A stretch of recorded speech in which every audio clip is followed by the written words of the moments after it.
everyone. My name is Olia, and as you have probably met me before, in case you haven't, I'm the head of digital strategy and communications for twistedlily. And today I'm really excited because we have Geza Schoen in the room, and he is, I mean, if you guys don't know who he is, you must have been living under the rock or something, because this man has been the creator of Escentric Molecules. This is a brand that took the world by storm. So it's really exciting to have you in a room today. Please introduce yourself to our viewers, because I am really excited to have this chat with you today. So my name is Geza Schoen, and I happen to be a perfumer. And 20 years ago, we created Escentric Molecules as a niche brand. So yes, I am in Berlin. It's hot, 28 degrees, and I'm kind of boiling, but thanks for having me. Thank you for carving out the time, because I know it's been busy. Besides the fact that you own your own brands, you also are a perfumer for other houses. I own a lot of your work myself, as you know, being a collector and being a perfume lover. But you know, it's really exciting to be able to chat with you today, because you know, I really want to kind of dive in and have you share, how did it all start? You know, how did your journey in perfumery begin, and how did you end up being one of the most well-known brands in the world at this point? Because I know that it is definitely one of those brands that everyone knows about. So yeah, well, I think it all started back then when I was sort of 13 years old, and I happened to start collecting samples, fragrance samples, which then I topped up with, I did like a 4-week student exchange when I was 16 in Ohio, and, you know, went to the local perfumery store, and obviously, you know, completely different offer of fragrances we wouldn't even see in Europe. So I had an interest in collecting predominantly men's fragrances, and then had a very funny moment when I happened to meet the daughter of, back then, Germany's biggest company in the fragrance world, Harman & Reimer, these days called Symrise. So I, you know, happened to meet her when I think it was like 16 or 17, and she kind of told me who I would have to get in touch with at Harman & Reimer, basically the only big company in that field in Germany at the time. I just booked a train ticket and went to that little town where the company was based, and sort of showed up in front of that company and said, "Can I talk to someone?" And they said, "Oh, you need to have an appointment." So half a year later, I had an appointment, and for the first time met a perfumer. I mean, I was still a student at school, and probably still only 17. And that was interesting because the chief perfumer, who took sort of half a day to look after me, he made like tests with me, and, you know, kind of, we clicked together, and it was at the start of something which then had to be bridged by me finishing school, doing A levels, and then doing my civil service. And then August 1990, I would really join the perfumer's education, and that was fabulous. that's quite interesting, you know, for you to start and just kind of have you know, this confidence and walk in and ask, because I feel like it's a hard field to break into, and some people are very hesitant. So I love that you just decided to, you know, take the plunge and say, let's go find out. You know, how did you end up creating Escentric Molecules? You know, at this point you've had quite an experience, you know, you've been in the field for a while. So how was the brand born that basically started, I would say, quite a revolution in the perfume world? Yeah, I don't know. I mean, certainly the deciding moments, there were 2 moments. Obviously, first was when I happened to have a little office next to the chief perfumer in that company I was talking about. And they kind of gave me a scale and hundreds of ingredients I would have in bottles sitting on a shelf. And so they just went like, have fun, sort of thing, which was wonderful. And at some point, you know, after day 1 or day 2, I came across Isui Super as an ingredient they had also filled me a little bottle with. And I remember that very vividly. It was clear that that stuff was different to all the other ingredients I had smelled. There was something magic in it, and it smelled great, and it had something velvety and soft but alluring about it. And I then took it in a little bottle and took it home for the weekend. And then Friday night, I went out with a friend of mine, and I said to him, "Listen, can you just, you know, put a drop here, drop there? I just want to see what happens." And so we went out, we stood in that bar in our hometown, and it really didn't take 10 minutes before this woman sort of stood still in front of us and said, "Who smells so nice here?" And that was in autumn 1990, so a long time ago. And back then, people probably wouldn't have just walked up to someone and said, "Hey, you smell great. Well, what is it?" So it was astonishing to me. And then I spoke to her, and she said, "Yeah, I also like Trésor from Lancôme, and I like Fahrenheit from Dior. And both fragrances have IC Super as an ingredient in the formula, and quite a bit, 20% respectively, 25% in the fragrances." So it became clear that if the woman would sort of be drawn to us, and she couldn't not come over. And that's what she told me later, that she would actually like two completely corresponding different fragrances, and they had one common thing, which was IC Super. So it kind of told me that you wouldn't actually have to wear anything but that one ingredient and attract someone closely. So that was a main moment, and I just took that with me as an sort of like an experience, because I had just joined Harman and Reimer. I wasn't even in the education by then, but already had kind of found a gem. Obviously, people kept using only in combination with others to have it as a building block in a fragrance, because it smells woody and soft and kind of cedarwood like. So that was very, very important to have made that kind of exercise myself. And then, I joined the company to become a perfumer. So I then went into the education and took years. And then, I was spent 12 years with that firm before I quit. Wow. It's interesting because, like you said, that common block, the building block in those fragrances such as Fahrenheit and Trésor, which were both bestsellers. I mean, they have survived through so many years, through so many decades. There's so many flankers at this point that were done on them. So, but it's really interesting that you were able to isolate it and really see the potential, while so many people before have worked with that ingredient and have not been really able to see how much it can shine on its own. Could you kind of describe a little bit more, what the ingredient, for someone who have never smelled this and who have not encountered your fragrances, which you guys should hopefully at some point, and we carry the whole collection on our website, but in case you haven't, could you describe, ISOE Super to someone who's never smelled it before? As I said, very different to all other ingredients. It would be classified as a woody ingredient. If to go further, probably would say it's most close to cedar wood,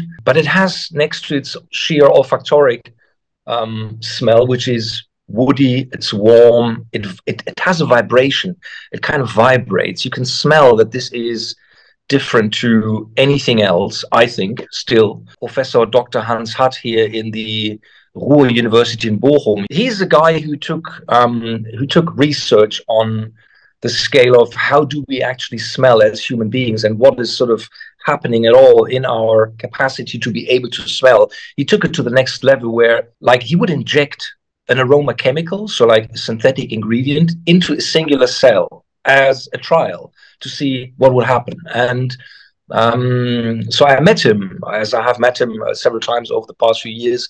And that goes back maybe like 8-9 years now. So I said, "What are you doing?" He said, "Yeah, we're injecting, aroma chemicals into singular cell." I thought, that's really crazy. And I said, "So what have you tried? What ingredients have you tried so far?"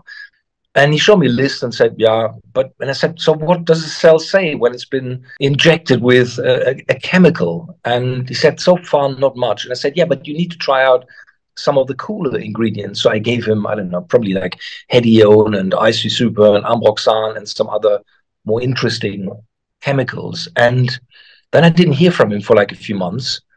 And I called him up and I said, "Hey, so what happened when you injected ISOE Super into a singular human cell?" And he said, "The cell started to dance." So, I mean, it sounds like someone's made it up, obviously, because that's just too crazy. And then, so I was gobsmacked, and it was so between poetic but brutal at the same time, so that this stuff actually has some superpower. And they took the test further and then found out that ISOE Super, unlike most or probably all other ingredients so far, stimulates one of our 5 remaining pheromone receptors. So pheromone receptors obviously being an important tool between two people, and a man and a woman, when it comes to, you know, we're not here to have fun. We have to make babies at some stage. That was another hit when I thought, good that we chose IC Super as the first molecule to come out with. And that kind of explains the magic of that stuff, because not only does it smell good sheer olfactorically, but it has this, somebody wears it and on the street and you just run behind that person and sort of nearly bite into their neck because it smells so great. So it was a sheer kind of just having to realize what the power of that stuff was, IC Super, and to then later, obviously, form Escentric Molecules out of that. It's incredible because for someone like me who wears it, and I have an enormous collection of fragrances. I have over 1,500 fragrances in my private archive, and all right, it's a bit crazy, but when I wear, and I have quite a few of them, but I just brought, two here that I have, that I've been wearing quite a lot. But every time I wear them, I would get so many more compliments that I do with any of the fragrances that I have in my collection, whether I layer them or not. Like, it's just, I know that anytime I will wear any of the scents from your collection, it's bound to be like compliment galore. And I find that to be one of the perfect kind of like, it's basically, it markets itself, because once you truly wear it out there, people really, they will ask, what are you wearing? They will ask, what smells so good? And I've noticed that I always ask people, what is it that they feel when they smell it? And they truly can't really pinpoint it. They can't really describe it exactly. But for me, it's the sense of comfort. It's the sense of warmth. It's the sense of kind of relaxation, and at the same time, curiosity. So there's all these different things that everyone kind of experiences in their own way. I feel truly bad for anyone who's anosmic to it, because I know there's quite a chunk of population that cannot smell it. And I wonder if there's anything that they can do to kind of potentially train their nose, and maybe perhaps with the release of fragrances that you have that kind of add ISO Super with another ingredient, maybe there's some kind of hope for them. But I truly hope there is, because, they're missing out on a marvelous fragrance. But when you are creating, so the first, of course, Molecule 01 was an absolute hit. It was a single ingredient. There was nothing else mixed to it. So now, how did you decide to take it further? What was kind of your creative process of just exploring all these different ingredients, or you had a particular vision? Kind of how did it start building after that? I mean, one of the original ideas about doing all of this was that, you can't go any more linear and simple than having a singular aroma chemical and wear that on your neck. So that's quite a challenge already. I mean, just sheer intellectually, that's sort of very difficult to explain to someone who, and especially then all of us, we were like just used to fragrances. And fragrances so far were always very a complex structure of things working together, which form a fragrance. And so the idea was kind of strengthened by my experience back then, also already as a teenager, where I had lots of friends who would not wear fragrances because they said, this is just too strong and too fruity and too sweet, and I'd rather smell of nothing than this or some other fragrance. Subtlety then was the logical consequence when I thought, well, okay, so they don't like what's around, so can we try and give them something else, rather softer, milder, more personal, more subtle, rather than in your face. And that's what drove me to believe in that it's good to then also not just only give them Molecule 01, for example, for the first series, if you like, but also Escentric 01. So Escentric 01 then mirrors and becomes like an homage to the molecule itself, but has other ingredients which, you would know from other creations, and, have other naturals, other woody ingredients, other musky notes, to form my version of what I thought was the best homage to the singular molecule. But if that already, again, is too much for you, there is just Molecule 01. So if you want to go ultra single, it's this. And then the coming molecules we then launched after. So Molecule 02 was Ambroxan, an equally woody, yet here more mineral and almost like with a freshness ingredient, nature identical of ambergris and a couple of other naturals. Then vetiver acetate as a third one, javanol as a fourth, and cashmeran as a five. So if you look at these molecules on their own, they're all somehow woody. Yeah, even, well, okay, somebody might say, yeah, but amboxan is an amber ingredient. Yeah, but it has a very dry and sort of even icy super-like woodiness inside. So all the other javanol is a sandalwood, vetiver acetate, obviously is a vetiver ingredient, and cashmeran, number five, is kind of like a freestyle, woody, musky ingredient. So all of them, and only these five so far, for me, kind of qualified themselves to become singular molecules, because I can see somebody going, oh, I like that, this singular smell. I can see myself wearing this. I mean, there are 2,000, 5,000 other chemical ingredients out there, but most of them really indeed need the help of others to give their best within a complex structure, within a fragrance. So very few, for my taste and my understanding, have qualified themselves to become a molecule. And that was that. So we had 5 pairs so far. We ended up with Molecular 5 and Escentric 05. And then took it further to the extent where we thought, well, Molecular 1 simply has proven to become such a success and people like it and keep buying it, and sort of would buy their 10th bottle and just love it.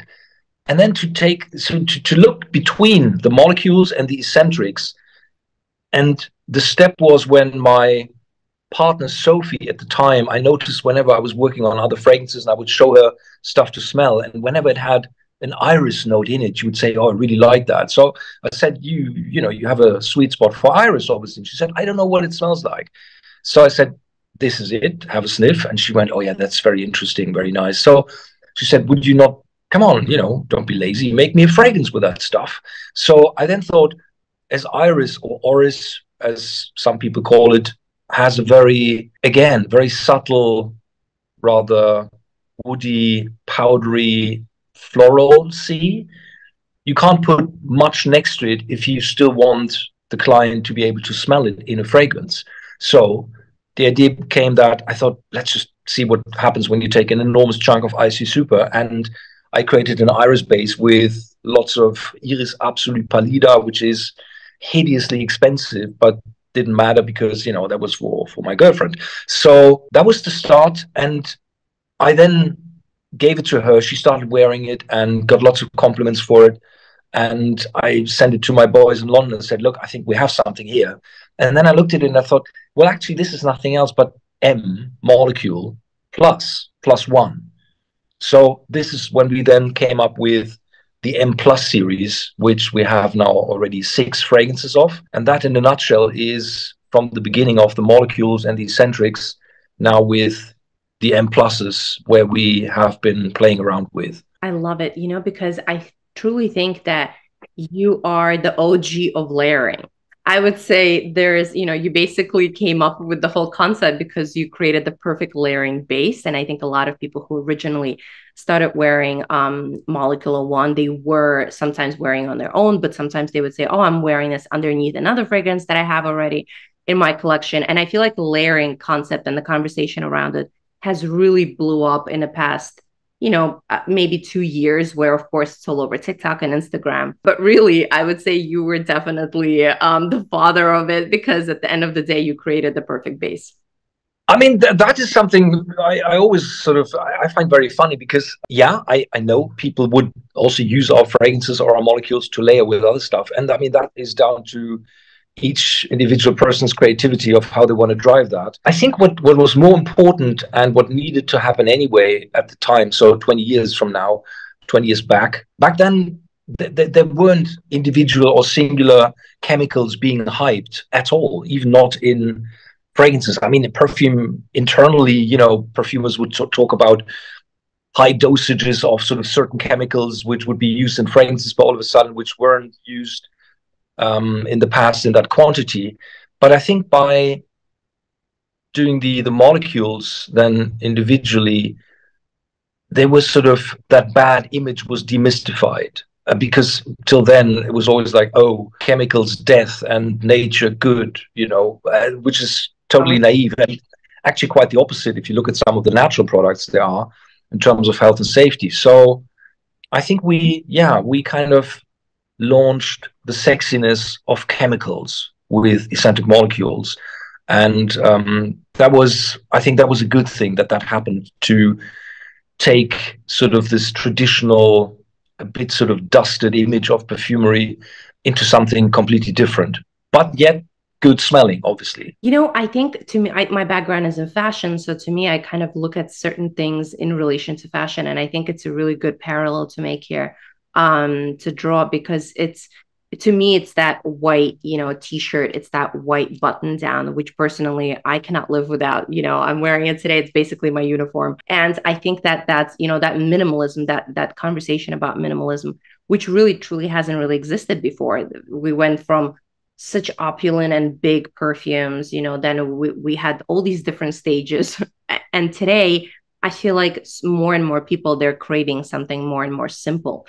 And this was definitely, thanks to, I think, brands like yours who really truly showed it to people that exactly chemical simplicity is good. I think it's truly incredible that you were able to focus on that and really bring this into the world and continue building on it and creating all these different variations that you are creating now, because now that you opened up this world of molecule oh 01 plus iris plus mandarin, truly there's no ending, I believe, to that, because you can keep adding all these ingredients. Or do you have like a particular structure in mind on how you see this developing? I mean, we will be doing other stuff and new stuff that's somewhat in the pipeline, but regarding M plus, yeah, you're right. I mean, I'm sure we will see a few more. I was hoping to see even more than that, but then many of those, let's say the classic combination of molecule or one with some other ingredient or a complex to mimic, I don't know, patchouli or mandarin or whatever we do,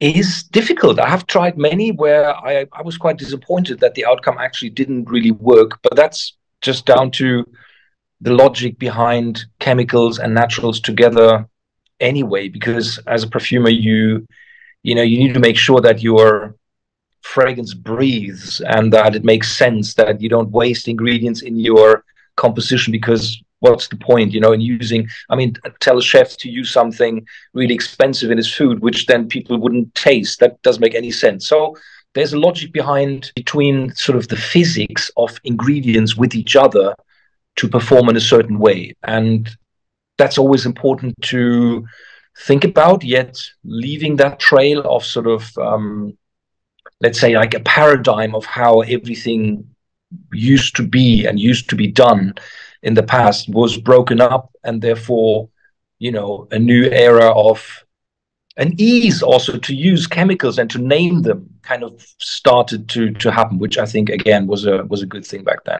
It's interesting that you mentioned that, because I personally didn't even realize yet that exactly, I guess, some ingredients won't work together. So I can't wait to see what you do have in the pipeline, because I'm sure if this is a whole new pipeline to begin with, this could be definitely something exciting. I mean, you always have something up your sleeve, so I'm sure it's going to be fun. Can you tell us more about it, or this is still, early stages where we can't get any scoop? Yeah, I mean, one thing we will have 20th anniversary next year in autumn, and I'm currently working on a cologne, because I feel like, each really important brand or so, if you like, in the past, with credibility at some stage, they would do a cologne. I would love to make an Escentric Molecules cologne, which I'm currently working on. So that's definitely coming. We're going to be doing our own shop. So like a first sort of Escentric Molecules flagship store here in Berlin, which we plan to open also this autumn, September, October. So that should be exciting. So for the first time to play around with our DNA and translate it into the right furniture and the right environment and the right vibes. I love the idea of the cologne. I mean, I love the idea of the shop. I was recently at the Michael Edwards reading for American Perfumery, and he said that, you have to have, as a brand, you have to have a shop, because that's the only way to fully immerse your consumer in, exactly like you said, in your brand's DNA, and to truly tell the story. And I'm sure that, you know, when you have a corner in all these different department stores or niche stores, sure, it's a little bits and pieces of story, but the full immersion happens, of course, with the boutique. So I'm sure it's going to be a Yeah. really interesting kind of minimalistic approach to things. So I can't wait to visit. I have not been to Berlin yet, but that would be a good enough reason, I think, to come out and make a whole trip out of it. But you know, to kind of go into the next question. So the interesting thing to me is that how the consumer is changing today. You know, how their preferences are changing and how they're learning about perfumes. What do you think that the consumers value the most today, you know, and the next generation of consumers that perhaps will come after them? Well, I think first of all, there's a multiverse of consumers out there. You know, I mean, if you really go back decades, for example, in Germany, you know, yeah, our fathers or my friends' fathers, they would all wear the same fragrance. There were only two or three around. So if there were one, then it would be one of those. And that has completely changed. There are a million different fragrances out there these days. It's kind of become a, you know, I mean, a must-have. Everyone sort of has a fragrance or two to wear. And there's everything out there, right? It's from very subtle to like really in your face, and people coming into a room and leave a trail of fragrance behind them where you think, Jesus Christ. So I think the consumer has probably got the biggest palette of different suggestions in front of their nose ever. That never happened before. There's so many new brands coming into the market. The current kind of masstige brands like the Gucci's and the Armani's and all of those, you know, they bring out a fragrance each year, one male, one female. They make flankers. There's such an abundance and almost like sort of suffocating the client's capacity to smell all of these fragrances and to then make a decision. So I think it's more chaos actually now than 20, 30, 40 years ago. But that's a good thing as well. Yeah, it's the same. And I feel like a lot of there's a lot of trends that the brands try to follow, which I actually feel like correct me if I'm wrong, but I feel like you have not been you haven't been looking at trends and be like, oh, there's a new trend, let's release perfume with that. Oh, there's something else going on, let's make sure we focus on that. I feel like you kind of have been really focusing on your own vision that was quite different back then, and it continues to be very original in its minimalistic style. And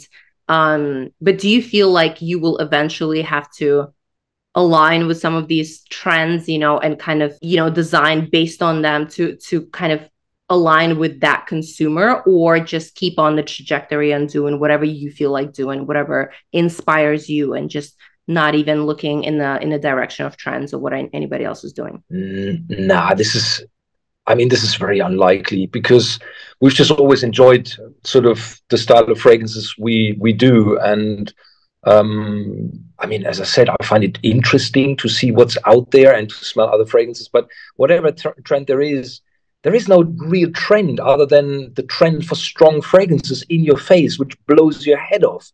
That's the trend, which has been, you know, made by a few releases in the past. When Baccarat Rouge is a very good example of kind of like a fragrance when somebody wears that fills the room and it smells 100 meters cross against the wind on the street. It's so strong. You know, that's become a trend. Loads of companies, you know, I saw that years ago. They all needed the Baccarat Rouge to sort of like be up with the market.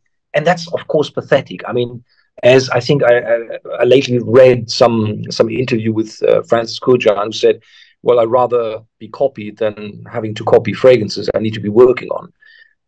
True, but I would love that fragrances, again, become a little more personal, intimate, subtle, equally daring and different, but then it's difficult. I mean, look at, you know, you've said it before. I mean, take art, take literature, take sort of other segments of cultural human expression where people have tried to be individual or original or different. And I wouldn't say it's all coming to an end, but I think, you know, mankind has proven have been able to be thinking about most things possible, or you know, if you're a fashion designer, only certain things make sense because you mustn't look like an idiot when you're wearing clothes. They still must look great. So many of these things I feel have been thought through to the utmost end extent of what there is possible.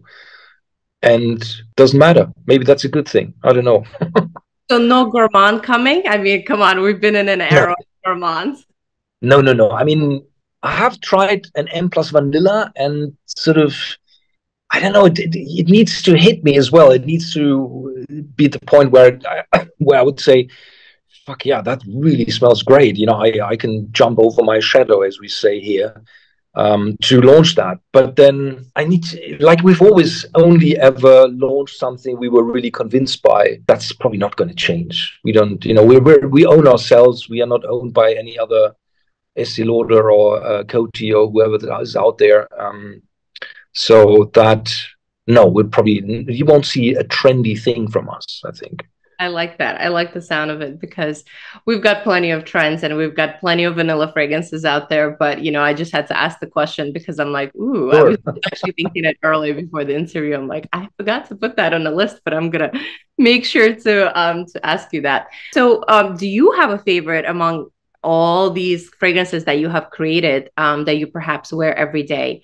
Or these are just all kind of your favorite, you know, and you can't really pick one? Or do you have a particular one that I would say would be your signature that anyone can say, yeah, you wear that all the time? Yeah, I mean, during the day, or let's say from Monday to Friday, I don't wear fragrances unless I would be going out maybe in the week to something where I would feel, yeah, let's wear a fragrance tonight.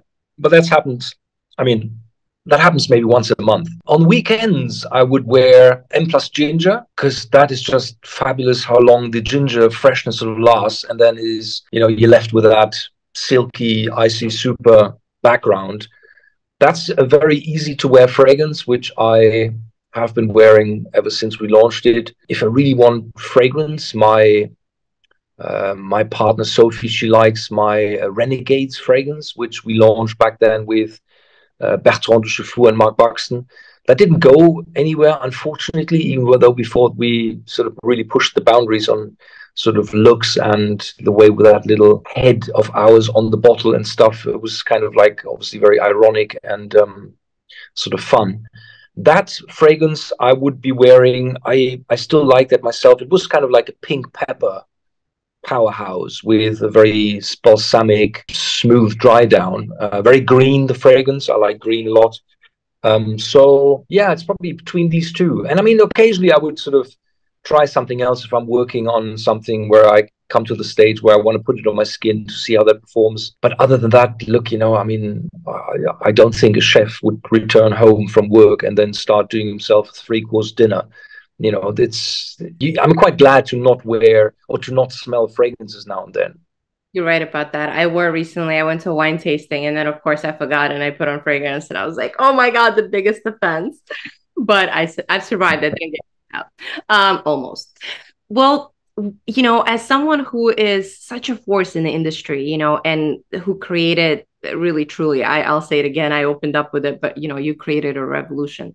What can you say to anyone who's getting into the fragrance industry, who's, you know, aspiring to be perfumer? Because I think that it is more trendier now than ever before that, you know, to want to become a perfumer. I think a lot of people interested, and some people are experimenting in their kitchen. Some people are really trying to go to school and truly make a career out of it. But you know, what can you say to them? Kind of a few words of advice. Obviously, I think yeah, it was way easier to join decades ago than these days because it was just wasn't in the consciousness of people that, you know, there is a job called perfumer and you can do that. I mean, there still is ISIPCA, which is sort of an institute, little school in Versailles near Paris, where you can join. And obviously, I mean, you have to pay for it monthly, I guess, and it's not cheap. But they have places, and then these places relate to elective placements within the large companies in the world. So the IFFs and the Firmenich and the Givaudan's and the Simrises, they would offer a corresponding stage in their firms. So you have an education like in a little school with, I think, only like 12, 15 people a year, and then have corresponding sort of times in these firms directly, which is that's pretty good. So that's one chance. I mean, there are some rare moments when one of these top four companies who still train their own perfumers, when they would do educations to, educate their own people and to make them perfumers. So difficult. I mean, and then yeah, you mentioned it. There are sort of I think there's a website called Perfumers Apprentice. They you can order ingredients at their sort of service.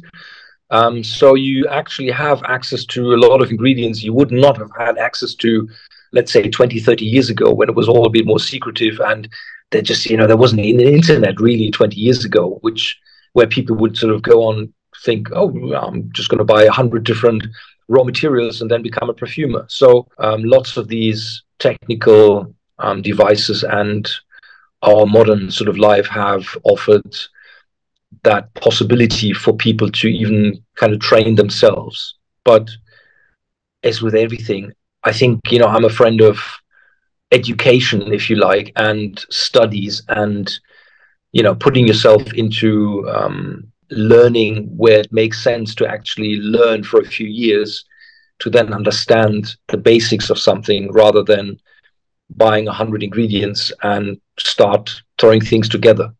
That's difficult. And speaking of ingredients, has there anything that you came across recently? Perhaps it's a new ingredient that's being developed that truly sparked your interest, that you can say, you know what, I'm inspired to play with this, because I feel like there's has to be so much development, exactly, by houses like Givaudan and IFF. I mean, there's so much happening. But has there been anything that really caught your nose? Yeah, not really. I mean, probably the most interesting thing for a perfumer who is employed at exactly one of those four companies I just mentioned would be, new ingredients come up, either chemicals or naturals. What has become sort of a trend, if you like, that these days, the technicality of things, if you like. So at the research, they're now able to fractionize ingredients. So let's say you take the patchouli is the best example. Patchouli oil has camphor and borneol in its natural appearance. Both of these ingredients smell very medicinal, and they go on the top note. So they have been able to cut out these two ingredients to create a patchouli oil, which is just the heart of what you actually want, which is this wonderful, warm, woody dry down it has. And I mean, when that came out, they weren't able to do this 20 years ago. So that's an ingredient fairly new. Some other fractions, some other naturals came out recently. I mean, when pepper became a topic again, and all of a sudden you had Szechuan pepper oil, and God knows tons of others sort of from other areas in the world. So there is always a strong desire to have new ingredients so companies can give to their perfumers to create new effects with. I mean, most of the other stuff, let's say 90% of what perfumers still use these days, has been around for decades, if not 100 years. Perfumers are still cooking with the same ingredients for many different perfume oils for different applications they have to create. So yeah, now and then, there's something new popping up and worth looking at, but there are already very good ingredients out there. It's just how much do you give yourself in terms of creation and audacity to do things differently again.